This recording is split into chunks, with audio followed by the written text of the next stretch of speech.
have designed the most beautiful schoolhouse west of the Mississippi.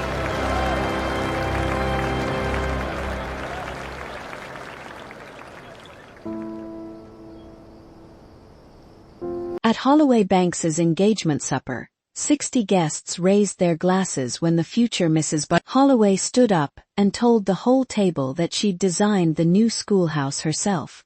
Every drawing, every measurement, down to the last hinge. The room applauded. Somewhere out past the porch lanterns, sitting alone on the toolbox of a borrowed wagon, the woman who'd actually drawn those plans listened to another woman take the credit for 11 months of her life. What happened after that would be talked about in Larkspur Hollow for years, and almost nobody in that town would ever learn the whole of it unless you stay through to the end. If you want to know what she did next, hit that like button. Tell me where you're watching from, down in the comments, and let's see how far this one travels. The winter Esther Lowell's father died. The ground was frozen too hard to dig a proper grave, and 4 men had to take turns with a pickaxe for the better part of a morning, before the hole was deep enough to satisfy the undertaker. There were 9 people at the graveside. The minister, 2 neighbors who'd known Caleb Lowell since before Esther was born, and Hetty Marsh from the next homestead over, who brought a jar of preserved peaches, because that was what Hetty did when she didn't. What else to bring? Esther stood at the edge of the frozen dirt and did not cry. Not because grief hadn't found her yet, but because she was doing arithmetic in her head that wouldn't to. Arithmetic wedged $42 in the cigar box under the floorboard. The barn roof sagging on the north side since October. Her father's drafting tools, the good ones, the German compass and the brass scale, sitting useless in a leather case, because nobody in Larkspur Hollow would hire a woman to draw a building, whatever her father had taught her to do with a straight edge and a steady hand. Caleb Lowell had been a carpenter, and, before that, in a town back east nobody in Larkspur Hollow had ever heard of, something closer to an architect, though he'd never once used the word himself. He built barns that didn't lean, and porches that didn't sag, and, twice, houses for men with enough money to ask for more than 4 square walls and a roof. He taught Esther everything he knew, the way some fathers taught their sons. Not because he meant to make a point about it, but because she was the one who liked sitting at the drafting table after supper, while her brothers went out to the fields. And a man teaches what's asked of him. He died of a fever that took 11 days to finish what it started, and left behind a 23-year-old daughter, a half-built schoolhouse contract he'd never gotten to sign, and a leather case of drafting tools nobody in town quite knew what to do with, including Esther herself, at first. She buried him on a Tuesday, and was back at the drafting table by Thursday, not because grief had passed but because the alternative was sitting still long enough to feel the whole of it, and Esther had decided early that sitting still was a luxury reserved for people who had somewhere to put their hands besides work. That was 3 years ago. 3 years of finishing other men's half-built barns under names that weren't hers. 3 years of a quiet, careful reputation that moved through Larkspur Hollow the way reputations moved in small towns. Slow, and then all at once, until anyone who needed a roof that wouldn't leak, or a porch that wouldn't, eventually found their way, one way or another, to the Lowell place. Nobody called her an architect. Nobody called her anything in particular. But if a man wanted a building that stood square in 20 years, the way it stood square on the day it went up, he learned, eventually, that the surest way to get one was to bring his trouble to the code. Woman everyone still called Caleb Lowell's girl, even 3 years on, as though her own name hadn't yet earned the right to stand on its own. It was enough to keep the roof patched and the taxes paid. Barely enough. But enough, and Esther had learned, the way her father had taught her without quite meaning to, that enough was its own kind of fortune if you stopped waiting for more. The notice came by way of her brother Daniel, who rode in from town on a Saturday, with the particular look of a man bringing news he wasn't entirely sure was good. "Holloway Banks is putting up a schoolhouse," he said. not dismounting yet. The horse blowing hard from the ride. A proper one. 2 rooms, a bell tower, the whole thing. He's asking around for someone to draw the plans before he brings in a builder from the county seat. Holloway Banks doesn't hire women to draw anything, Daniel. You know that as well as I do. He's not hiring a woman. He's hiring Lowells, same as everyone else does, when they want it built right, and don't want to pay county seat prices to get it. What he calls it in the contract is his business. What gets drawn on the paper is yours. Daniel finally swung down, looping the reins over the fence post. $40 for the plans alone, Esther, before he spent a cent on lumber. $40 was more than she'd made in the better part of a year, drawing other men's barns under other men's names. She thought about the roof. She thought about the back taxes Daniel had been quietly covering out of his own wages without saying so, and which she'd noticed anyway, the way she noticed most things she wasn't told outright.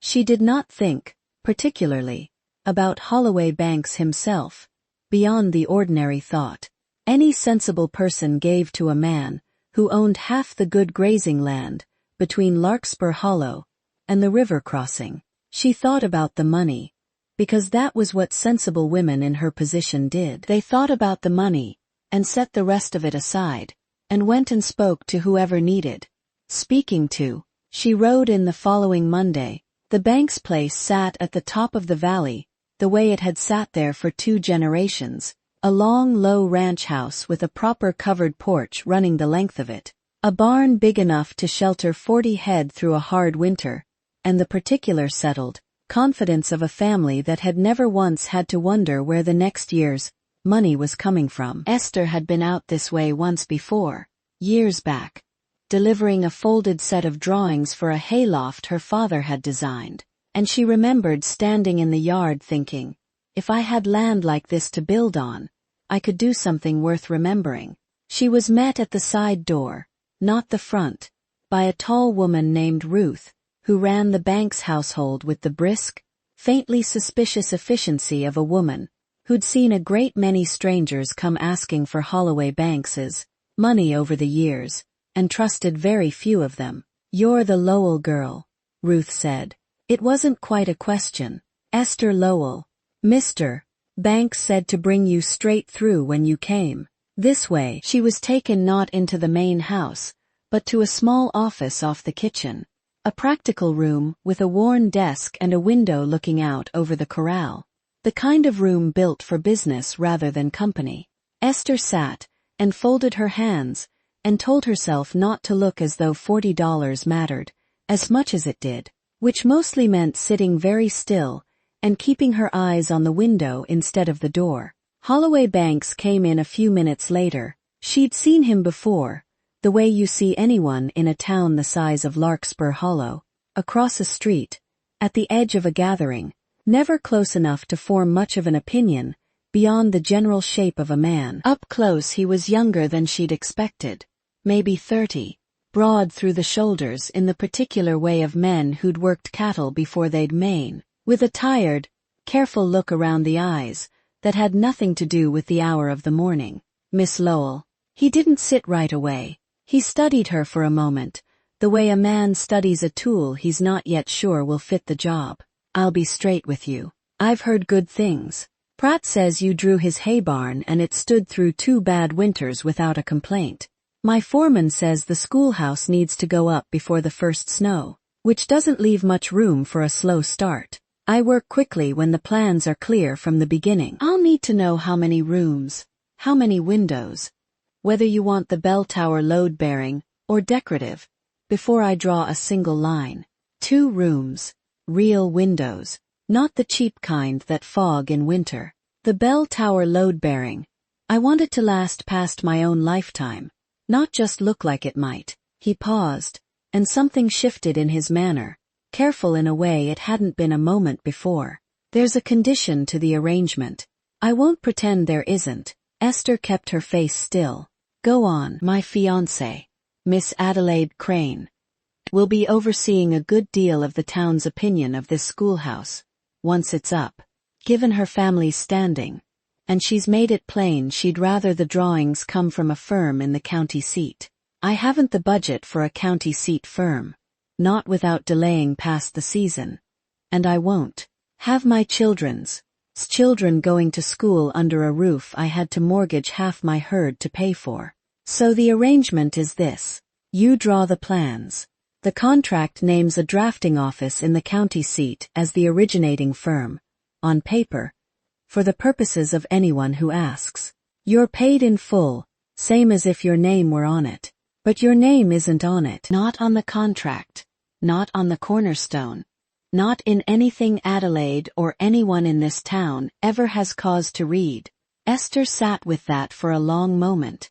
The dignified thing, the proud thing, would have been to thank him for his time and ride home and find some other way to patch the roof before winter. She thought of the $42 that had become considerably less than $42. Over 3 years of taxes and feed, and a roof that wouldn't stop needing mending. She thought of her father's compass and scale sitting in their case, waiting for work that had her name attached to it, and understood, plainly, that this offer was not going to be that work either, whatever else it might be. I'll need full use of your foreman's measurements before I start, she said. I'll need final approval on any change made to my drawings once they're underway, in writing, and I'll need the $40 stated plainly in whatever contract gets signed. Whoever's name sits at the top of it. Holloway blinked, the way a man blinks when the answer he braced for doesn't arrive. Done. You're not going to say anything about the rest of it. About your name not going anywhere near the work. I don't care for it, Esther said plainly. But I need the money, and those are two different facts that don't have to agree with each other to both be true. He nodded slowly, something passing behind his eyes that she couldn't quite name and didn't have the leisure to chase. I can respect a person who knows the difference between those two things. Most people pretend they don't, one way or the other. Most people haven't had to learn it the way I have.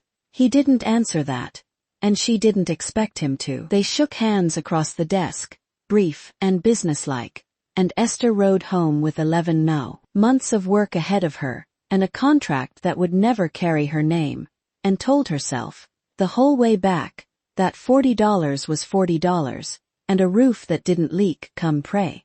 Spring was worth a good deal more than a line on a cornerstone nobody in Larkspur Hollow would ever think to ask about anyway. If you've ever done work nobody thanked you for, because the bills didn't care whether you got credit, you already know exactly what's coming. Stay with me. The 11 months that followed were the most demanding work Esther had ever done.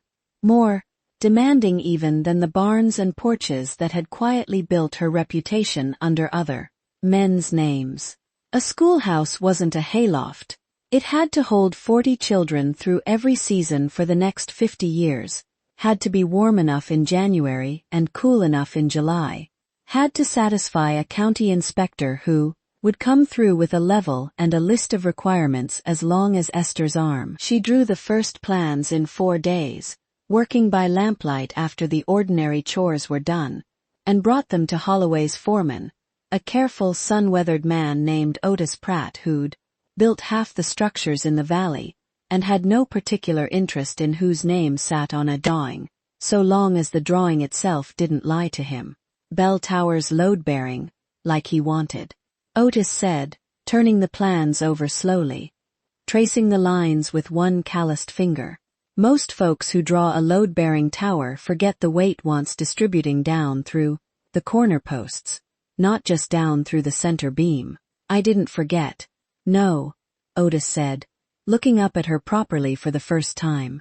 I can see that you didn't. It was, in its way, the only acknowledgement Esther received for the better part of 11 months, and she found she treasured it considerably more than she expected to, given how small a thing it was. The work went on through spring, and into the long heat of summer, Esther riding out to the Banks place 3 and sometimes 4 days a week, walking the framing with Otis and his crew, correcting a beam set wrong here, a window placed a foot too far from true there, watching her father's Wise rise slowly out of the dirt, in lumber, and nails the way she'd watched them rise 100 times before on other men's land, under other men's names.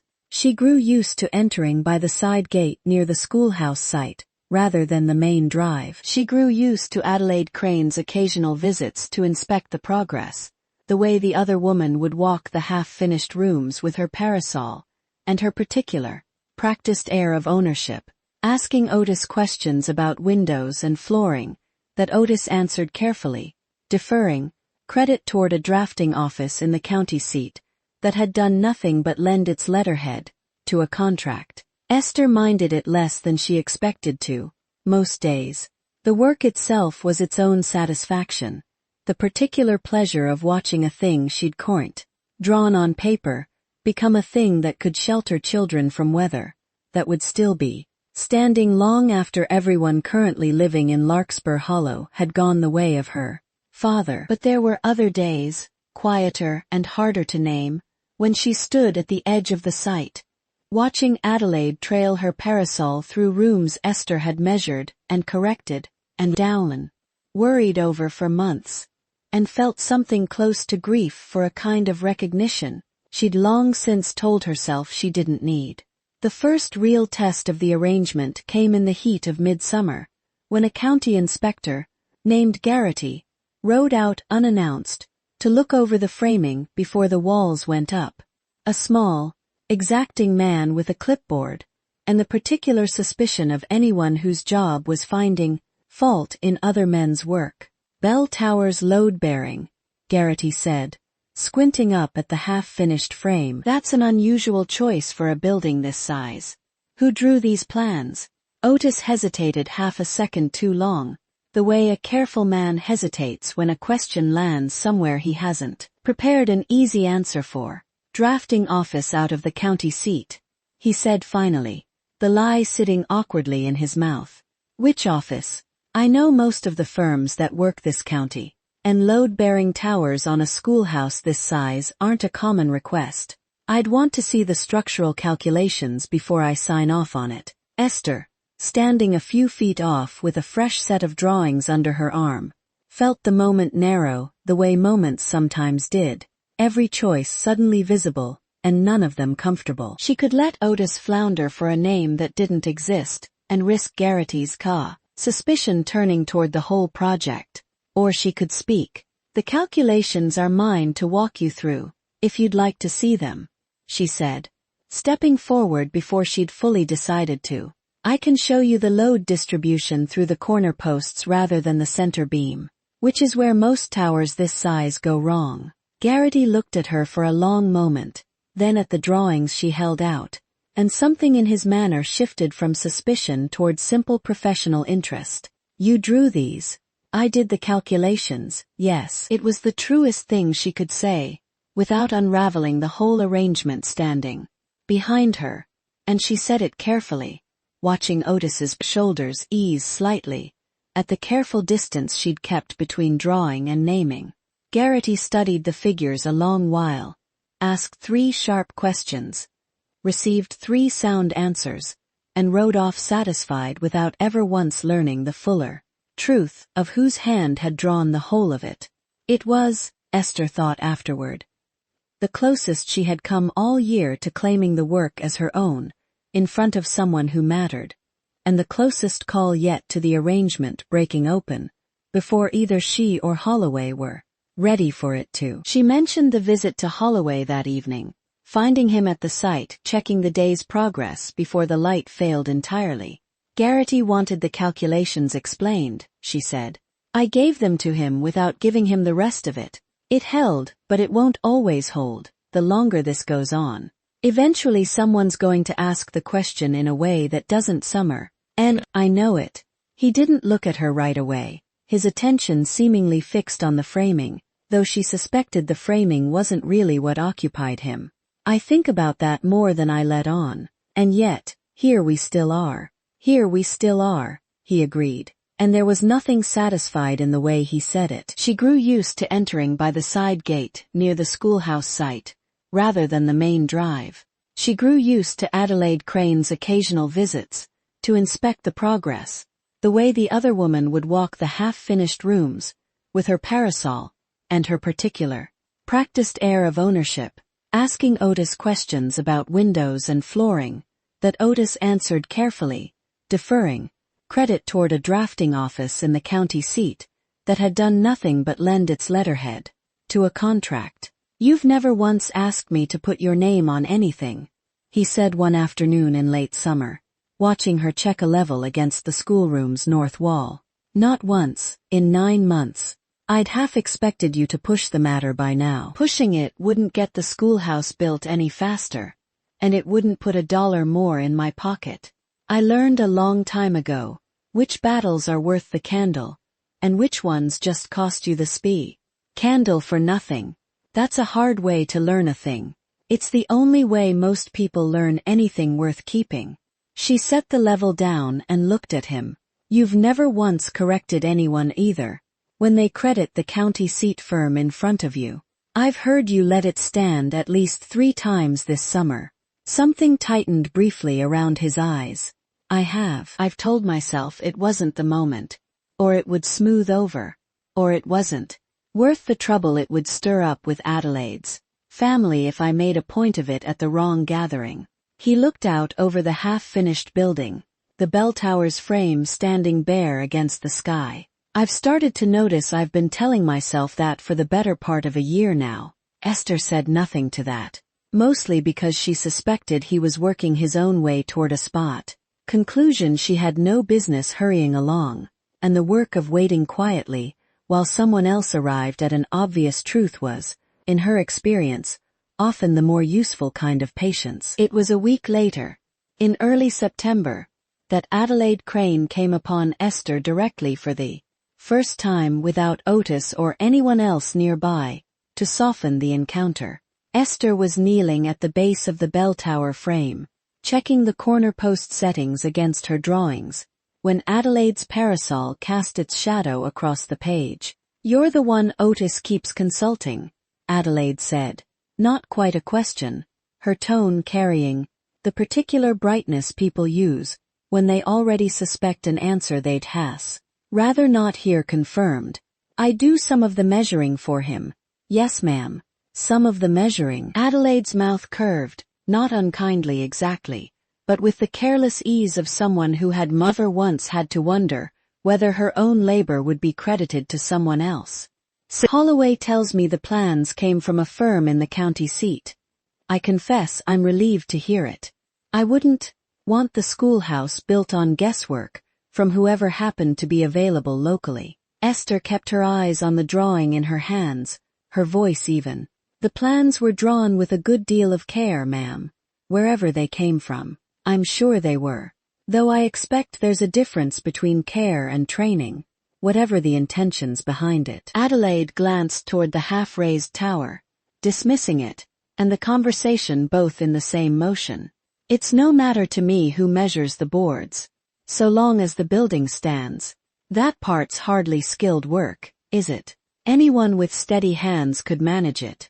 She walked on toward the main house, without waiting for a reply, and Esther knelt there a long moment after, the drawing still in her hands, feeling the particular sting of being dismissed to her face by someone standing, quite literally, inside work she had no idea she was standing inside of. It was not the first time in 3 years someone had mistaken her labor for something smaller than it was. It was, somehow, still the hardest one to let pass without a word. She told no one about the exchange, not even Otis, who would have been the likeliest to understand it, and the likeliest, also, to say something to Holloway that Esther wasn't yet ready to have said on her behalf. She went home that evening, and sat a long while at her father's drafting table before she picked up her pen again, and when Daniel asked what was wrong, she told him only that the heat had worn her down more than usual, which was true enough as far as it went,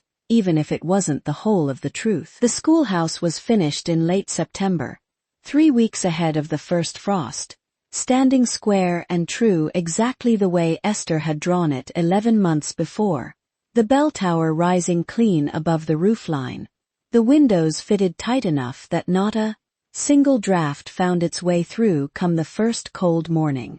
Holloway Banks announced, with the particular pride of a man who'd built something his children's children would use, that the town would hold an engagement supper to celebrate both the schoolhouse and his coming marriage to Adelaide Crane.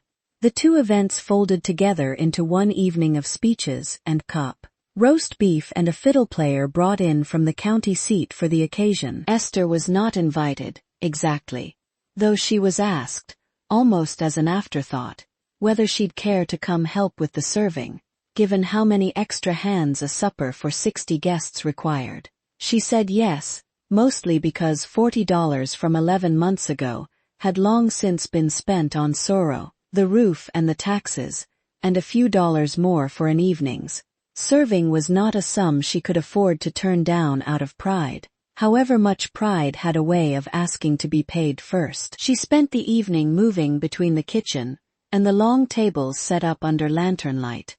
In the yard, carrying platters of beef and bowls of potatoes, listening to 60 guests she'd known her whole life talk past her, the way people talk past hired help at a party, not unkindly, simply without noticing. She did not mind it as much as she might have expected to.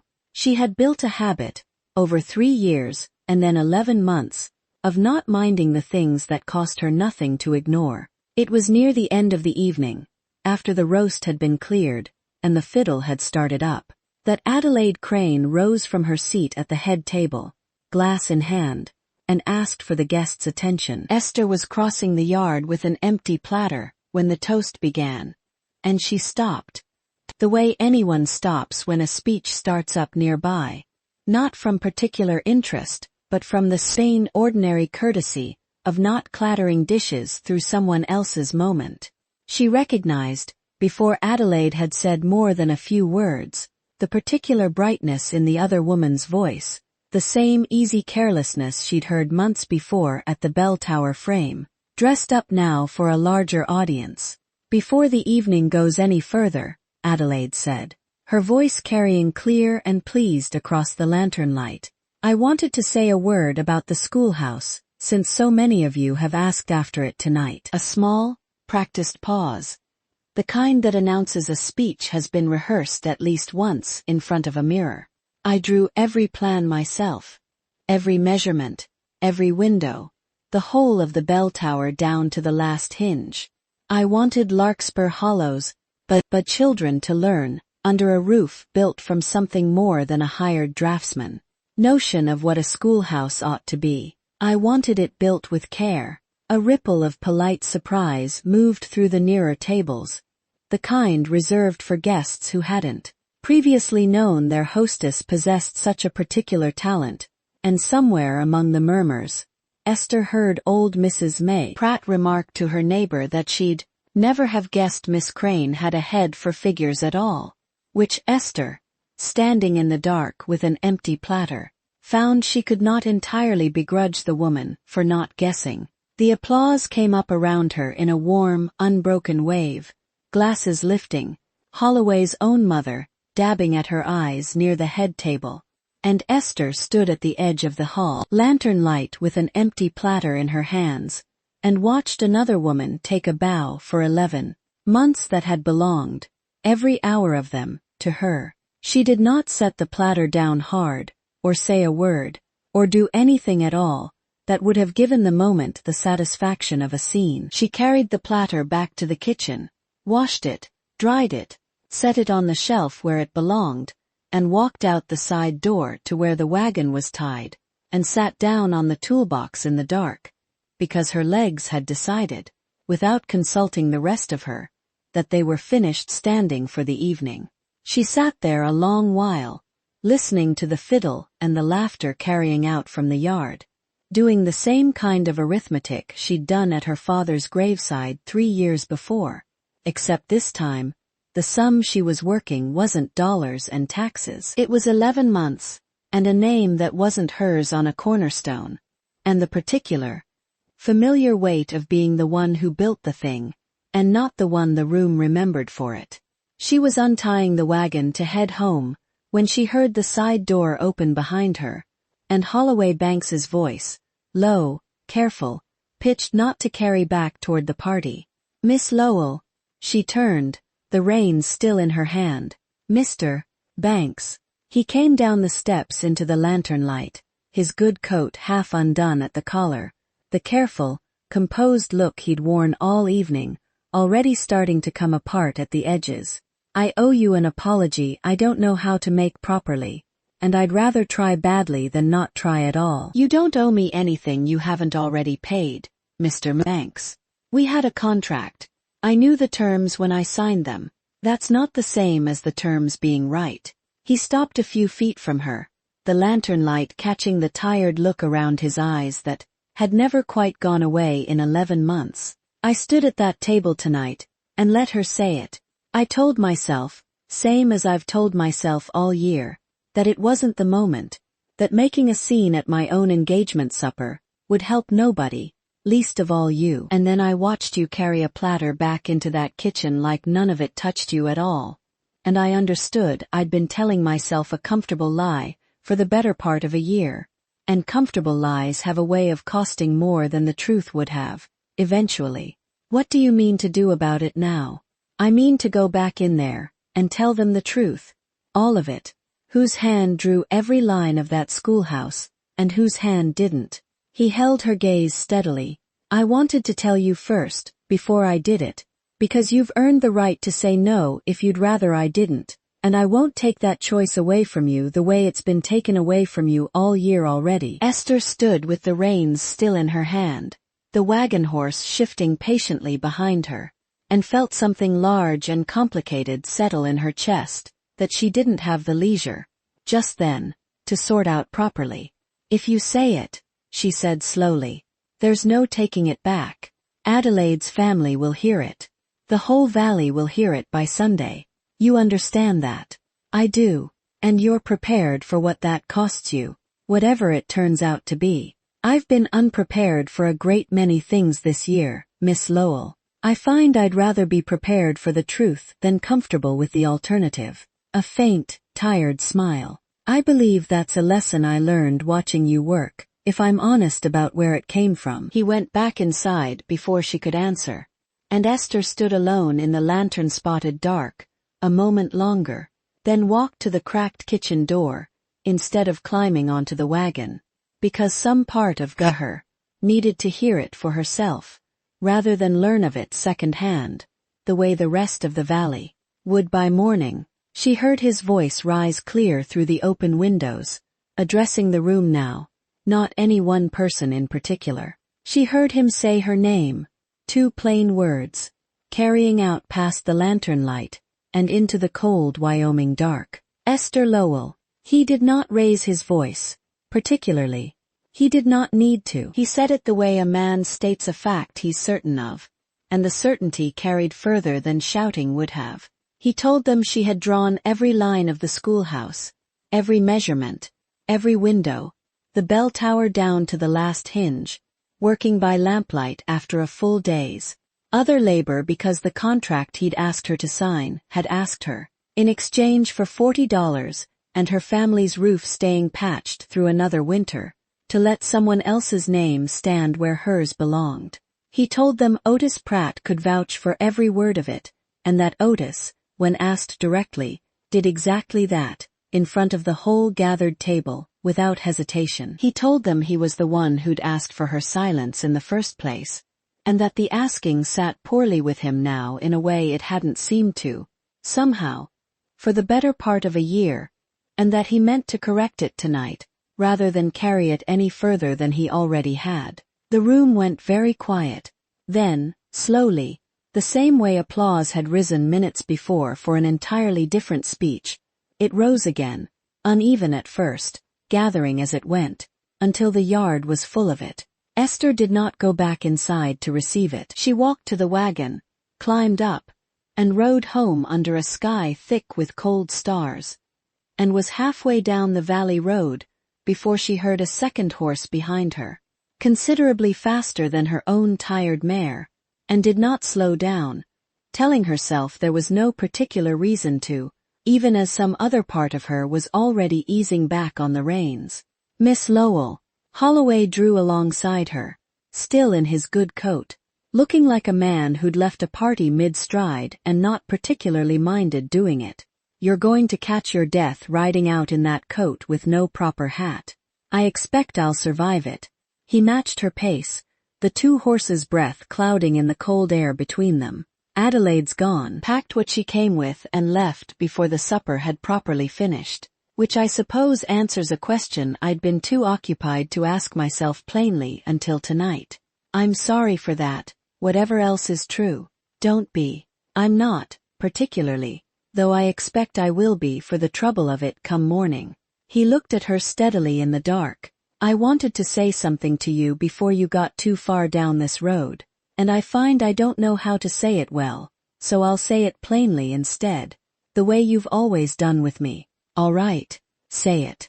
You built something this year that, going to stand in this valley longer than either of us will. Not because the schoolhouse is remarkable, though it is, but because you built it under terms that would have soured most people, and you never once made your trouble anyone else's to carry.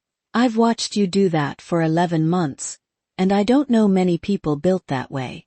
Esther sat with that a moment, the cold settling around them, the horse's breath rising slow between the silence.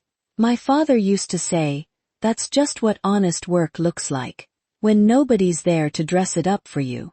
Your father sounds like he understood a great deal. He understood most things. He never could get a chimney draft right to save his life, though, and I've never told a living soul that until just now. Holloway laughed, short and real, the tired look around his eyes easing for the first time in longer than she'd known him.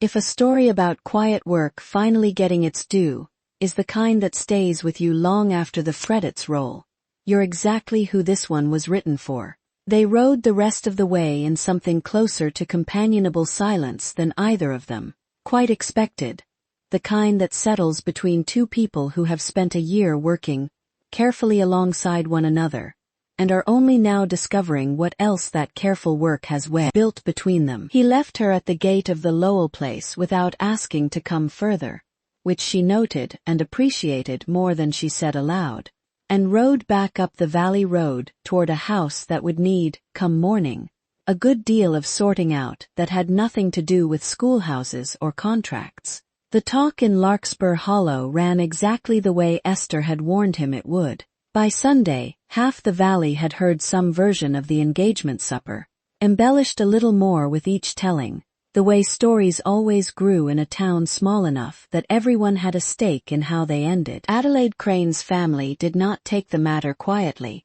and there was talk for a season of lawsuits over the broken engagement that never came to anything, mostly because Holloway made plain, to anyone who asked, that he considered the cost of the broken match a fair price for having finally told the truth out loud, after a year of comfortable silence. The county seat drafting office named in the original contract sent a stiff letter within the 8, disclaiming any involvement in the schoolhouse whatsoever, and requesting their name be struck from any further mention of the matter, which Holloway answered with equal stiffness and no particular regret, since the firm had done nothing for its letterhead's fee but lend it, and had collected payment for the privilege regardless. There were those in the valley, of course, who took Adelaide's side of it, at least for a season, arguing that a hired draftswoman ought to have expected her name to stay off the building she'd a lot been paid to draw,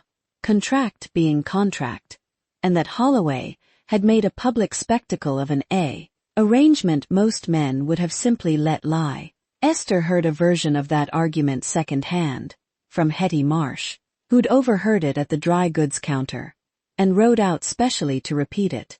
Mostly so Esther would have the chance to say something sharp back if she wanted one. I don't need to say anything sharp back, Esther told her, setting a fresh loaf to cool on the windowsill. The schoolhouse is still standing exactly where I drew it, whatever anyone at the dry goods counter has decided to say about how it got there.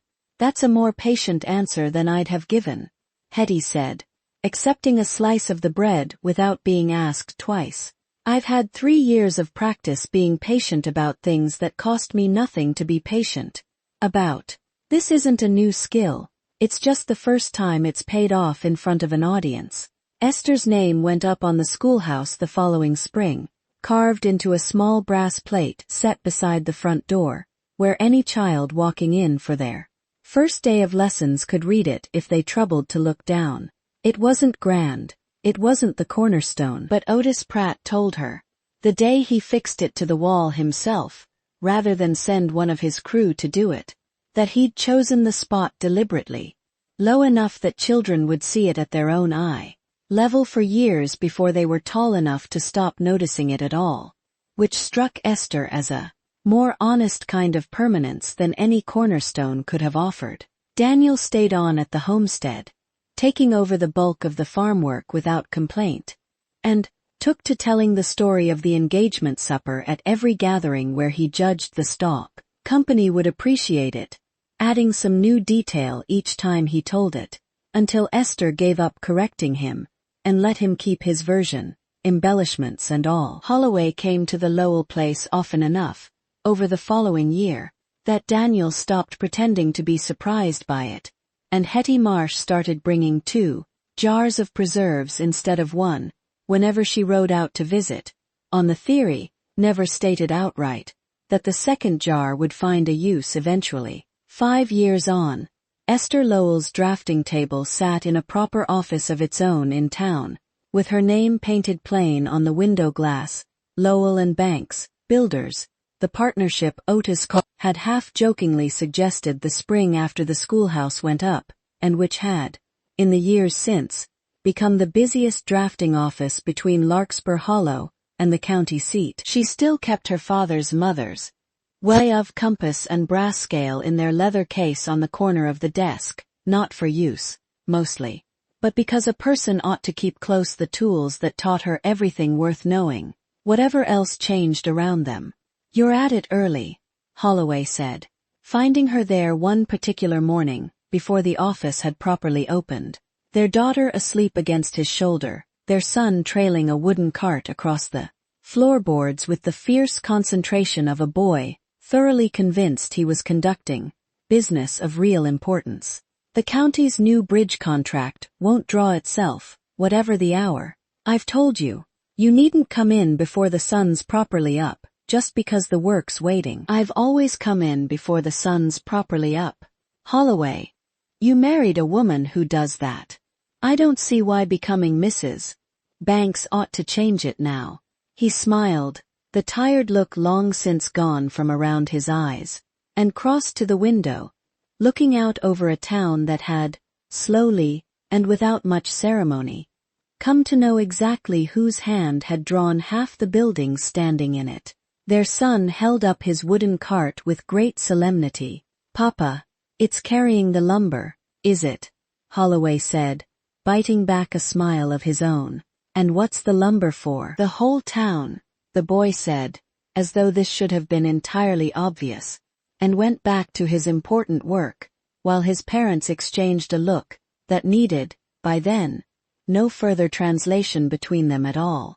Esther kept the cigar box that had once held $42 on a shelf in the new office, empty now, not for any particular use, but because some things were worth keeping close, even after they'd stopped being needed, as a plain reminder of exactly how far a person could build, one careful, unthanked year at a time, toward a morning ordinary enough to need no ceremony at all.